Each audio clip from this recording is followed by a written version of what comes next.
So then guys, even though we've got lots of hype about the iPhone 18 Pro and the iPhone 18 Pro Max coming out in 2026, what I'm going to say here is that if you want an iPhone that's going to have a lot of big changes, you might want to wait out till 2027. The main reason is in 2027, this will be the 20th anniversary of the iPhone. And I, for one, cannot believe it's been 20 years since the original iPhone has come out. So that is crazy.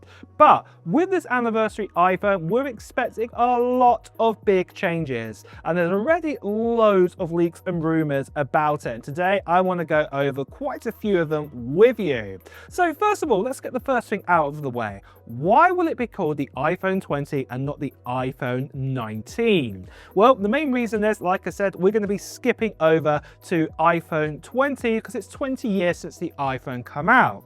Don't forget that over the last 10 years, we've actually had an iPhone go up in number each time. For example, like 12, 13, 14, 15, 16, so on, except for one iPhone. And that was when we had the iPhone 10, we then had the iPhone 10s, what came out the year after that. And because of that, everything got staggered, as it were, in its yearly kind of releases with the numbering. If we went from iPhone 10 to iPhone 11 and forgot the 10s, we would be landing on iPhone 20. And don't forget that Apple did do this in the past when we got to iPhone 10. It was the 10-year anniversary, and actually the year before, the iPhone 7 had come out. So yeah, that was a bit crazy there. And the main reason is because we had things like the 3GS, we had the 4S, the 5S, the 6S, you get the idea, and obviously that sort of staggered out the numbering. Obviously when we did get the iPhone 10, we also got an iPhone 8, but we've never actually had an iPhone 9, it's never existed. But personally what I do believe is that next year in 2027, what we will actually get is probably an iPhone 19, and we'll also get an iPhone 20. The iPhone 19 will be based on kind of the design that we have right now with, say, the iPhone sort of 17, the iPhone 18 was soon to come out, and it'll probably stay exactly that same kind of design, kind of language there, but then with the iPhone 20, it'll be like the special one. Very similar to what Apple did when we got to the iPhone 10, with the iPhone 10 and the iPhone 8.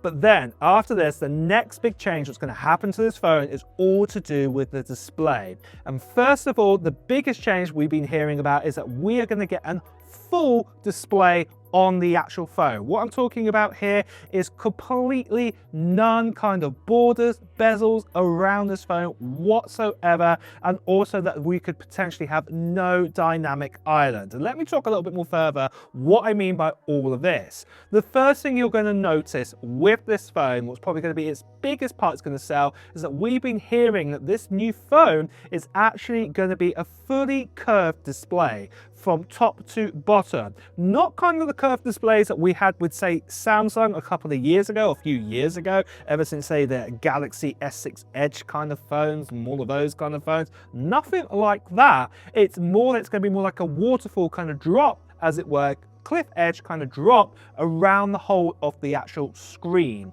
So this is what I mean, it'll be completely bezel-less. So it'll give the illusion that there's absolutely no bezels, because it'll be connecting when it actually kind of drops around the actual edge of the display. So this is going to look absolutely awesome. The idea is that don't think that you're actually going to have, say, glass around the actual edge of the display that you could actually touch by accident. It's more to give it that kind of design that it's a full-on screen. It's like a whole sheet of glass with no kind of edges whatsoever. That is the idea that Apple are probably going to be intending here with this new phone.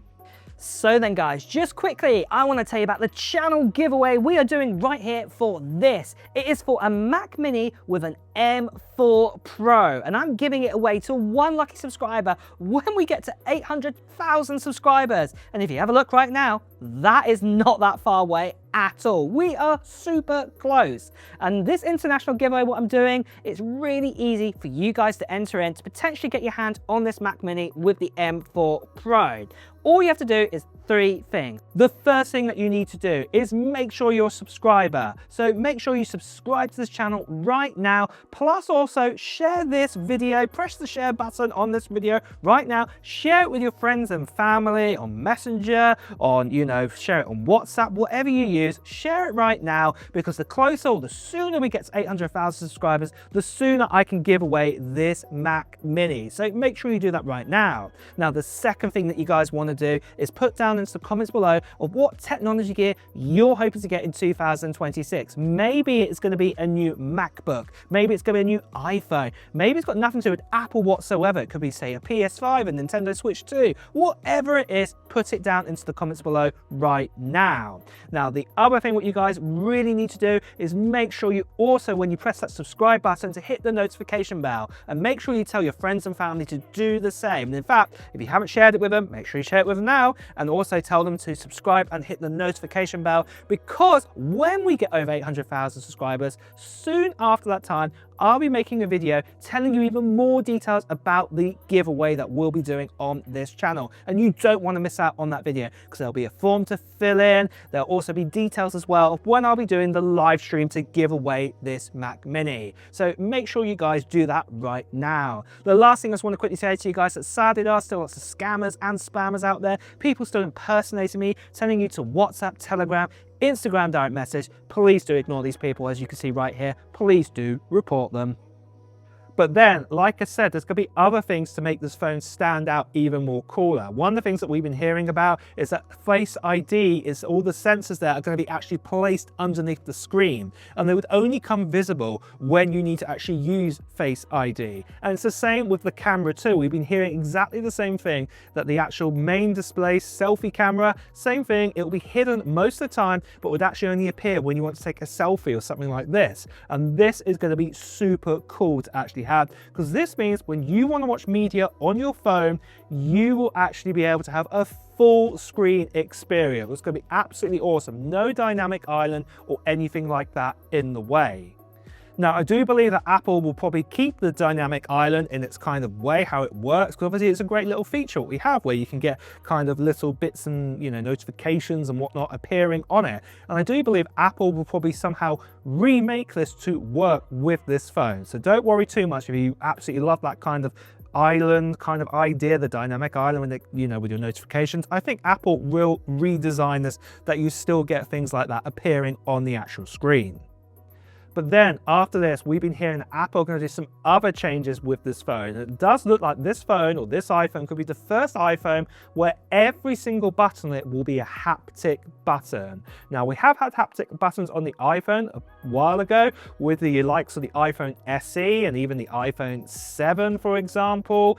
You know, we had this where the actual button kind of jolted, as it were. It wasn't a click button. In fact, if you actually have a MacBook right now, as long as it's not the MacBook Neo, you actually have a haptic kind of trackpad that exists right now. It gives you the simulation that you are actually clicking down, but it's just haptic. It's like a knock kind of effect. So it does look like that Apple could be also introducing that every single button, the power button, the volume rockers, everything here would all be haptic this time. This means, though, with having that kind of haptic ability, it saves more space inside of this phone for other bits and pieces. So with this extra space, you might be thinking, well, what could Apple do with it? Well, the good news is, if you want more battery life, it does look like Apple could actually be putting an even bigger battery inside of this iPhone. So this will be great news to hear that you'd get that. The other thing as well, with improvements with OLED technology, also Apple probably by this time would probably even have, say, a C3 chip coming out, communication free chip, and also maybe a new network chip, because probably Wi-Fi 8 would have been a bit more established, because we're still very early doors, as it were, right this second. You get the idea that obviously having this N2 chip, also having this new kind of communication free chip, also the fact that we'd also be on the A21 Pro chip, what would be on the second generations of Apple's 2nm process, you could actually imagine that the battery life inside this phone is going to be absolutely incredible.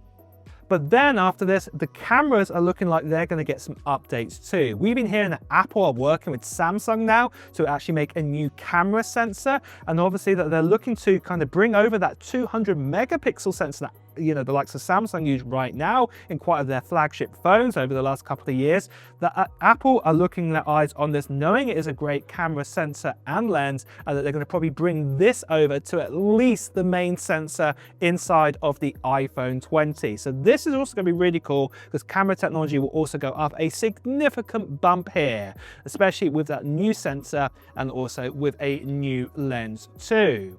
But really guys, overall, this is probably going to be the biggest kind of changes that we're going to see with this phone. Cosmetically, looking at it, it's going to be all about that display, how it looks. It's going to look completely bezel-less. But what I would be saying, I know lots of leaks and rumors out there have been interpreting that we're going to have kind of this drop kind of curve that's going to come like halfway down the body, a little bit like the renders are showing right here. I don't think it's going to be like that whatsoever. I think it's only going to come down ever so slightly over the edge and then obviously connect to the main body, because if you look directly at the phone, then it will give you kind of that kind of illusion that it's completely bezel-less here, and you wouldn't actually have kind of any immediate metal frame when you look directly at it. But really guys, that is the latest and greatest that we have on the iPhone 20. Are you excited for it? Are you going to wait out to 2027 to get this phone, maybe skipping over the iPhone 18 series altogether? Well, let me know in the comments below. And on that note as well, guys, it's time to wrap up the video too. So if you have enjoyed watching it, please do press the like button. As always, if you want to hear the latest Apple news, reviews and comparisons, make sure you subscribe to this channel and hit that notification bell. Until next time guys, I will see you really soon. Take care. Bye bye.